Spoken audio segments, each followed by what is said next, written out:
a lot of things when you work in it, you look at everything from a completely different perspective. We often talk about ads, talk about metrics, talk about all these kinds of things, but we forget to talk about design. The biggest criminal element to me is it lost its heritage. What about it is it that makes Amazon feel more legit? If you had to give one really important bit of advice for enhanced content, what would it be?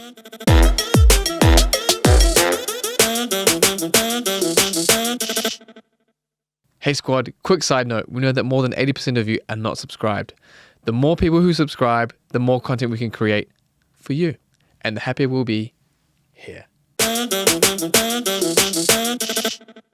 Hey team, on this week's Upside, we're talking to Will Plant, creative manager at This Way Up, about how important design is when optimizing your listings. Yo, Will, all right. So welcome to Upside, and it's great to have you here. Thank you for having me. We want to talk design, man, and there's a lot of things to run through. So, but let's start at the top. Who are you, and what are you doing here, and how did you get here? I am the creative manager at This Way Up. Been with the company about 16 months now, give or take. It's absolutely flown and loving it as it is. Before This Way Up, I ran my own agency for 5 years. Never went to uni, went straight out of college, straight into my first job. Quit there, worked at a different agency, quit there, set up my own agency. Finished that after 5 years, went all the way through COVID, which wasn't easy for a lot of companies. That's hard. And then went and worked at an in-house agency for a large facility management company called ISS, working on B2B marketing. And then landed here at This Way Up with you guys. That's awesome. So you got like a lot of experience, multiple sectors, multiple categories. And I think you've definitely got the broad range of experience and kind of like what the world, and also I love geeking out about design with you. I'm a font geek and I enjoy geeking out over fonts with you. And, but yeah, I think let's kind of talk through like design and the world of e-commerce and where that kind of fits in, because it's an often forgotten space where we often talk about ads, talk about metrics, talk about all these kinds of things, but we forget to talk about design. Yeah, absolutely. And the thing with design on e-commerce, not just on Amazon, any e-commerce, is how many times you go to a website, do you read the bullet points? Do you read the product description? Do you look at the pictures? Yeah. Personally, I go on Amazon, I find the product, I look at the pictures. If it's telling me what I want to see, if the product looks of good enough quality, I'll buy it. Swiping right. Yeah, exactly. So realistically, there's a couple of things that you look at when you think about e-commerce for, specifically Amazon, for design. You've got your main image, which is all about your click-through rate. So how are you getting people onto your actual listing? What is it that you're doing to that main image to make it stand out? For example, we work with a coffee brand. So every main image for that, we make sure to show what the type of coffee is. Either ground, either bean, espresso, whatever it is, to get the right consumer onto your product. So you've not got people coming to your listing that aren't actually meant to be on your listing, because all that is doing is people clicking on your product, they go off it, and you're not getting that conversion. So that's the analytics that we look at for that main image. Yeah, because that's the primary battlefield, right? That's the battle, that search engine results page. Search results page, Yeah, exactly. I mean, end of the day, like, we're so spoilt for choice in this world. Like, you talk about Amazon Prime and you can get anything you want next day on it. And it's ridiculous. Like, the world of convenience is here. And it shows by that Amazon shopper, I haven't got 20 minutes to sit around doing research on what brand they want to buy. They're going to buy cost effectively, and they're going to buy a brand that either they recognize or talks to that need. Yeah. I'm really curious, right? You were Amazon shopper before you joined us, right? Yeah. Did you ever really look at that search results page in that way? Has it changed, or have you always had that kind of absolutely eye on it? Yeah, I think it's the same with a lot of things. When you work in it, you look at everything from a completely different perspective. Even when I ran my own agency, it was we did filming and photography, and now I can't watch a film, I can't watch TV without thinking, oh God, they've done that and they've had to do that. And even like, there's a YouTube channel, Corridor Digital. They look at special effects, and I watch those videos and they break down the special effects. And then I'm sat there watching like the next Marvel film. I'm like, oh, that's an interesting special effect. And like, you lose yourself into it, and it's like, once you know, and you just can't switch off. Unsee it. Yeah. But you're running through images. So you say the primary image, super important. What about, let's talk about the other images. Yeah. Images 2 to 9, that is all based on your conversion rate. And not just that, it's people just think, all right, let's do images 2 to 9. It doesn't matter what order they're in. Oh, it matters what order they're in.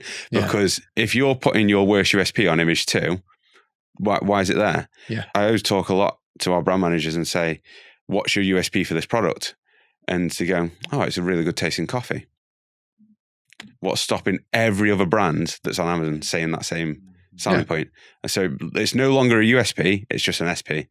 So what is it that is so specific about that brand? And even beyond that, it's not just the USPs, right? We're actually talking about benefits. What's the key benefit you're trying to push? Yeah. But then again, not every product that we sell comes with a benefit. For example, coffee makes you feel energized, but also it makes a lot of other things happen. Your head gets a bit wired. You get a bit confused if you have too many of them. So it's balancing out that benefits. Alcohol, if you buy an alcohol, the benefit is you feel happy for a few hours and then you feel very depressed soon afterwards. You don't put a slide in for that then? No. But I think what we're saying, even with coffee, right? There's that ritual, there's that feeling around coffee, and there's the smells, the aromas. You're talking about those benefits. That's the kind of stuff you're really pushing through. And then trying to make it unique. There's the provenance, all that kind of stuff that comes into it. Plus the technical way it's roasted, all that kind of bits. And so that's what you're really talking about. And that's what you're saying images from 2 to 9 need to make sure they can easily convey. Yeah, and in the correct order as well. Like I say, image 2 needs to be your biggest USP. Everything from there onwards, it can start to taper away. So key search terms, whatever you target in your advertising for key search terms, make sure that's on your listings, because people that are searching for that want to be able to read that straight away. What you're really thinking is, what does the customer need that is driving the search, and make sure that those needs are adequately addressed and acknowledged in the images. And that's even more important these days, because on the search results, sometimes you can flick through and actually click through the images from right there, right? So fonts are really important. Yeah, it needs to be legible. There's no point using a super beautiful scripted font, because if someone can't read your benefit, someone can't read your USP. Yeah, and they can't read it fast. That's the other part. Like, you might still be able to read the font, but if you can't read it fast in half a second, you basically have got nothing there. Yeah, and if someone doesn't like what they see as soon as they swipe to that second image, where are they swiping next? Back to the search page. Yeah. Are you going to get them to come back onto your brand again? Probably not. Probably unlikely. If you lost them. Okay, that's cool. So that's the images. So there's this kind of like thing. Amazon does the stat where they're like, if you use enhanced content, you get an increase in sales by X%. That's usually, I think it was 5% they were saying for a while. I don't know what your thoughts are on enhanced content and A+ content. Well, the same thing. But what are your thoughts on those? I think they're great because you can take up space. Before I worked at This Way Up, I didn't know what A+ was. I knew the store pages existed. I never understood why sometimes you click through to it and it just takes you to a load of random products. And other times you go through to this nicely designed page. And I obviously do. For me, A+ content, didn't know it was there, didn't know it was a thing. Because 5%, it's not a large margin that it's saying that it's increasing your sales by, but it's still 5%, so you've got to have it there. And I feel like it's really useful when you're doing storytelling or education. Like, why? Because it's a bit where you can talk about the brand as opposed to just the product. Yeah. And you help guide people choose between different varieties. Sometimes if you're a vacuum cleaner, why this one over another one in your range. But also, if you have a unique story behind your brand, this is your chance to shout, to do that. Yeah. I think it's that, and then an ounce of legitimacy. What stands eBay apart from Amazon? Anyone can sell on Amazon. I know it's not as easy as it sounds. Like, anyone can sell on eBay, but what about it is it makes Amazon feel more legit for buying those products? And I generally think some of it's down to obviously the way that Amazon market themselves, but also the way that the brands market themselves on the platform. It looks much more professional, looks higher standard and higher quality. If you had to give one really important bit of advice for enhanced content, what would it be? Videos and carousels are absolute go-to for the modules, and comparison charts. Whether that's an image that compares your product to a competitor's product, or the actual inbuilt Amazon comparison where, for example, you can show a list of all your products and then below you're able to actually put different features and a little tick or a little cross whether it's got it or not. Web stores. Thoughts? So web stores, for me, I see them as much more as a opportunity to potentially grab a impulse buy. Someone's already looking at buying one of your products and they come to your web store, they see it there. Sorry, I should specify, if your product is reasonably priced. If it's £200, you're not going to get an impulse buy. If it's 20 quid, if it's 10 quid, you might. Yeah, I think I like web stores because it's the only part of the Amazon platform where only your brand is visible. So you can kind of control the ecosystem, whereas every other part of the site, you see a whole bunch of other brands. Whereas this is like your ecosystem. So you can really do your storytelling, really push your products. If I was giving an insider hack, it'd be have sub pages for every customer need, not just like product categories, right? I think that's a really good point. Yeah. Because then when you're running ads, then you can have ads go to that specific need page as opposed to just a general product page, because needs and products vary. And so that's my hack. I don't know if you have what's your like top hack or bit of advice on web stores? I mean, that's better than what I would say. I'd normally break it down category by category. So, for example, always going back to the coffee situation, you go coffee beans, you go ground coffee, you go an espresso machine, but you don't you just say coffee pods because there's too many different types. So you've got to break it down. And also the thing on store pages, obviously you've got the sub pages, best selling sub page first. So if that is coffee beans, that is the first one that's there. Yeah. If it's then ground, that next instant after that. And from a design perspective, are there any really important things to do there? Like if you're the designer, let's say you're a designer for a brand that we don't look after, what would be your advice for them? Clear and concise messaging. Make sure it's consistent and it looks of quality. If they come into your store and it looks crap, they're probably not going to buy. If anything, you might actually lose a sale that you may have already got in the basket. And the more your product costs as well, the more time I would invest into designing a store page that it backs up the value. Yeah. Mm-hmm. If you go on a store page and the product's costing you £200 and that store page is literally just a list of their products, you're going... Yeah, you're right. There's usually more consideration for expensive products. Yeah. And I think it's even more important. And even if it's not expensive, it's like if you're far more expensive than the competitor product. So it may even be like everyone else is at £5 and you're 20. That point is still important because people are going to spend more time considering why are you over there, all the cheap guys. All about the customer journey. End of the day, why does everyone buy iPhones when you can go around and buy a cheap Samsung around the corner? Yeah. It's because you've got that product experience from going onto their beautiful website, buying their beautiful packaging that you never throw away. I don't know why, but I've got about 50 boxes, all the way through to using the product, and the UI and the interface for it is all... It's done, all there. And you always get the Android users, we had this feature 10 years ago. And it's like, but it was broken 10 years ago and they've put it in and it works first time. Yeah. So making sure that customer satisfaction is number one need. I'm one that, as you both know, doesn't know the difference between my Arial and Verdana fonts. But what I do know matters when it comes to marketing, and the Holy Grail is that emotional connection. And I know you often face this challenge between brand guidelines and then what actually works and makes a connection. I'm just curious, can you talk a bit about sort of like the way you can, I know you've used like fisheye lenses and views top down, up and bottom up and so forth to create a more emotional perspective on images. What works? What have you tried?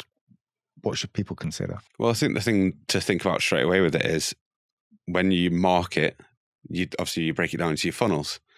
A lot of time the pretty marketing happens at top of funnel, and the lower down you get into that funnel, people want to know about the product.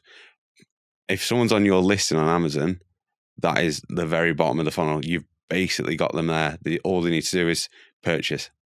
And so they've come all the way down and they've landed in your spot. So they don't need the fancy lingo as much. It's nice to have, but image 9, get your fancy copywriting on an image 9.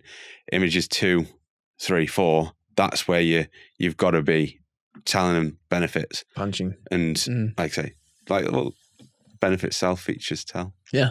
All right. Okay. So a major trending thing is AI and how AI is changing a lot of what we do. And it very much is. What are your thoughts on AI What are your thoughts on incorporating into what we do, and how should brands think about it? As things stand with AI at the moment, I don't think it's replacing designers. Design is a very human thing where you always design from your own personal perspective on the world. So everything that you've lived through, you've seen, you've experienced is then what your output is. It's why a lot of designers actually get very upset when you critique their work, because they take it very much to heart. So with AI, I don't see it being a thing that can replace it fully, because you always are going to need that element of human touch that makes it relatable. Pulling at someone's heartstrings, aren't you? You're playing with them. Like Heinz do a really good campaign where they talk about it has to be Heinz, and they drop the Heinz beans or the Heinz ketchup, whatever it was. It just says it has to be Heinz, and it works perfectly. And then they did another one not so long ago where it was like, even when it's not Heinz, it's Heinz. And it was in the back of a restaurant, a picture, and they were filling up this Heinz ketchup bottle with just off the shelf non-Heinz ketchup. So it's like, that's a very human experience that AI can't experience.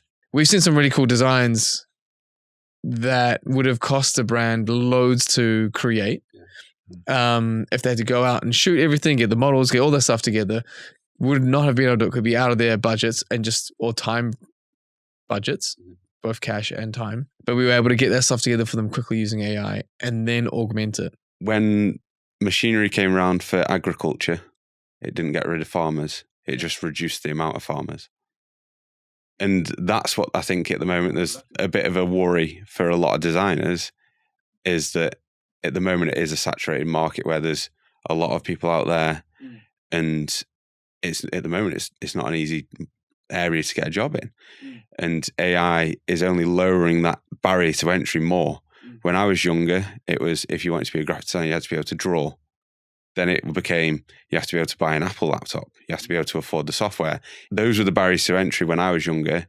Now, you can, even a few years ago, Canva comes around and it's free, and you're able to start designing of it and using that platform for free and getting used to it. And then that was a way for you to then transition across into the more professional suites like Adobe, like Final Cut for editing. AI's completely rewriting that, because you can do it on your phone. You could do it on a Chromebook that's got no computing power at all in it. So that barrier to entry for students, it's going to allow the most creative people to thrive more. So I think that's true. And I think it's kind of like, what you really want to do now is just learn how to harness what's available now to kind of achieve the objective for your brand. So if you're looking to sell on Amazon, you might still generate a base layer of image, so this is where the design skills come in, layer stuff together, know what you're trying to create, know what it's going to look good, and then start photoshopping stuff together or using Canva, wherever it is, to create the image you want. Yeah. So in a way, what you're saying is, because AI is not there to be super ultra specific with how your product looks, it's a case of using a mixture of AI and then the traditional skills of Photoshop to pull them together to make it look like your product. Yeah, exactly. And the image you want and all the other bits that you need, and it's within brand guidelines and all the other stuff. So one thing we could do, should we do a little game? Let's do it. Game is good, bad, ugly of design. Can we call design ugly? There is bad design though, isn't there? Yeah, there is. Okay, so let's run through those. Let's do a little ranking tiered. We'll do good, the bad, and the ugly. Yeah. Well, it's one of the things, ironically, earlier obviously the year, Jaguar rebranded. Yeah. We never really talked about it. I actually feel really sorry for the designers, the creatives that worked on that campaign. Yeah. I'm sure there was a lot of pressure that was put on them from different angles to meet deadlines, meet budgets, all this sort of thing. As well as, end of the day, a lot of people were commenting on it without ever reading what the actual brief was. What was it that Jaguar had gone to that agency and said, this is what we want? And at the end of the day, Jaguar signed off on that. Stop hating on the agency. I don't know. I feel like a lot of people were just dissing on They just dogged on it. Like, the biggest criminal element to me is it lost its heritage. But if the brief says, we're rebranding, we want to move away from the heritage, then of course they've done it. That's what they've done. So it's almost like release the files. Let's see the brief. Let me have a look at it. Release those files. Is it fair to say that regardless of what the branding was, the marketing execution may have been quite effective because everyone was talking about it. Yes, if they'd have turned around a week later and gone, oh, jokes, this is the actual brand, they would have absolutely nailed a viral campaign and everyone would have sat there and just gone, they could have gone mic drop and everyone standing ovation, clapping hands. So, okay, so who's killing it in the design space? Like, who would you say is really doing that? Surreal. But I Breakfast cereal team. I'm very much not just looking at the design side of things. I look at it as a whole. So their copywriting, the way they disrupt with their packaging, it stands out from the rest.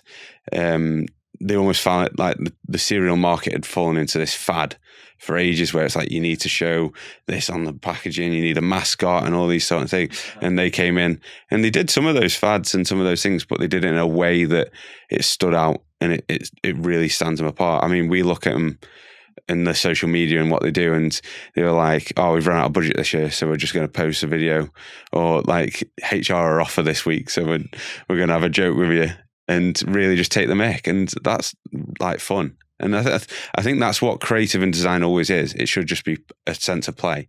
We should be there and we should be enjoying it in a time, and it shouldn't be it shouldn't feel labor intensive. It should be, you've got your tunes on, you're jamming out, you're having a dance, and you design it. Yeah, exactly. Okay, fine. So we've had the potentially not so pretty. We've had the people who are doing a good job. I'm careful about saying ugly because all babies are beautiful sometimes. But there are things in design that can be fundamentally wrong. A certain amount of level of hierarchy, contrast, color balance are all things that account, the typography, the layout are all things that they all go together and they all link up. But if you're off on them, then yeah, you can make bad design. Well, let's just talk. Well, we're talking in e-commerce space. Let's just keep it real specific in the e-commerce space. Too much text is definitely one. Over explaining something, like you said before, it's got to be something you can read super quick, and that's obviously a mixture of how much text as well as a font that is legible. So making sure that it's accessible to everyone. I mean, mobile friendly is such a key thing for Amazon because that's an important one. I don't know the exact stat, but there's more people that shop on Amazon on mobile than they do on desktop. I can't remember the last time I logged into Amazon and bought a product on my desktop. I'd say people who are like too strict on their brand guidelines and be like, we have very minimalist images, zero writing.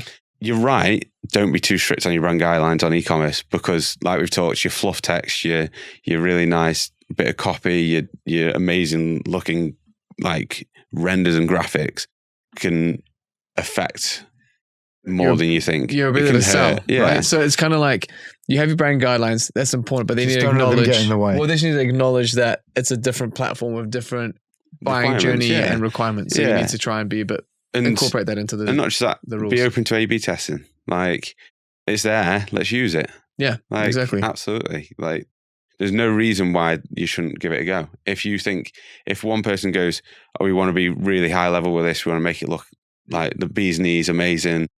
And which obviously our aim all the time is to make everything top quality. Lots of B's and lots of knees. Yeah, but you also need to be aware of where you are selling on. And it's not top funnel. It's not going on Transport for London. It's not going on the tubes. I mean, not that anyone can see your tube adverts at the moment anyway. And it allows you to do testing, right? Testing is a really important thing. Yeah, absolutely. Bit of context, it's tube strikes this week. Thanks for coming in, Will. All the way from Stoke-on-Trent. Stoke-on-Trent, the sunny shores. Yeah, City of the future. There's no shores there. If you have any questions about design for e-commerce, Will is the man. He knows his stuff. Let's make it happen. One love. One love.